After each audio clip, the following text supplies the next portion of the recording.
How one can deal with encroachments during the construction of transmission lines? आज का जो question है वो है encroachment. So what is a strategy और a step a transmission licensee will take in case of encroachment. तो encroachment हमने discuss किया, दो तरह के एनक्रोचमेंट हो सकते हैं.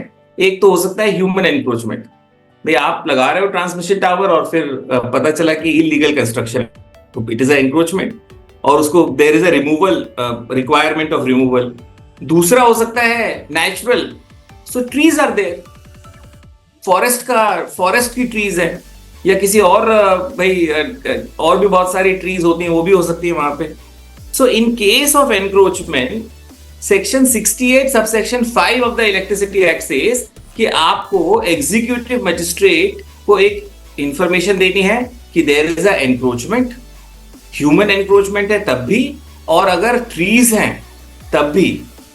And it is the duty of the executive magistrate to remove the encroachment. So अगर इलीगल कंस्ट्रक्शन है तो वो he will take steps, executive magistrate will take steps under section 68 subsection 5 of the electricity act. लेकिन अगर आपने powers भी ले रखी है 168 की टेलीग्राफ अथॉरिटी की, तब सेक्शन 18 ऑफ टेलीग्राफ एक्ट में भी पावर है एग्जीक्यूटिव मजिस्ट्रेट को to remove obstruction, remove encroachment. So you have to file a application before executive magistrate to remove आपका एनक्रोचमेंट. अब in case of tree also, पेड़ के केस में भी आपको पेड़ नहीं काटने हैं, क्योंकि मैक्सिमम स्टेट्स में ट्री एक्ट है या कुछ और रिलेटेड एक्ट है जो ये कहता है कि अगर if you cut tree without permission then there is a challenge. Better way is that अगर नेचुरल एनक्रोचमेंट भी है तो आप एप्लीकेशन एग्जीक्यूटिव मजिस्ट्रेट को दे दीजिए and he will get remove trees remove. लेकिन अगर वो आपसे बोलता है कि भैया आप ही कर लीजिए ट्रीज रिमूव, तो देन आप उसी एप्लीकेशन में लिखवा लीजिए, बोला सर आप लिख के दे दीजिए हम करवा देंगे remove. After that authority you can cut down the trees. तो सेक्शन 68 सबसेक्शन 5 में read with section 18 of the telegraph act, आप एप्लीकेशन डिस्ट्रिक्ट मजिस्ट्रेट को दे दीजिए. उसकी ड्यूटी है, ही इज ड्यूटी बाउंड, शैल लिखा है सब जगह कि उसको रिमूव करना पड़ेगा ट्रीज. और दूसरा ही इज ड्यूटी बाउंड कि जो भी एनक्रोचमेंट है, ह्यूमन एनक्रोचमेंट है, उसको रिमूव करना पड़ेगा.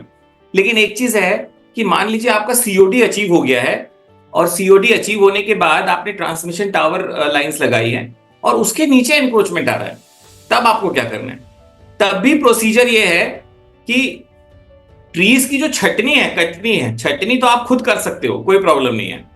लेकिन अगर ह्यूमन एनक्रोचमेंट है, और दिल्ली में तो करीब 7,000 केसेस हैं जहां पे ट्रांसमिशन लाइन के अंडर में नीचे उन्होंने अपने अपने घर बना रखे हैं, और उसके कारण मतलब बड़ा डेंजर रहता है, क्योंकि अगर कोई मर गया, कोई और इश्यू हो गया, एक्सीडेंट हो गया, देन व्हाट टू डू.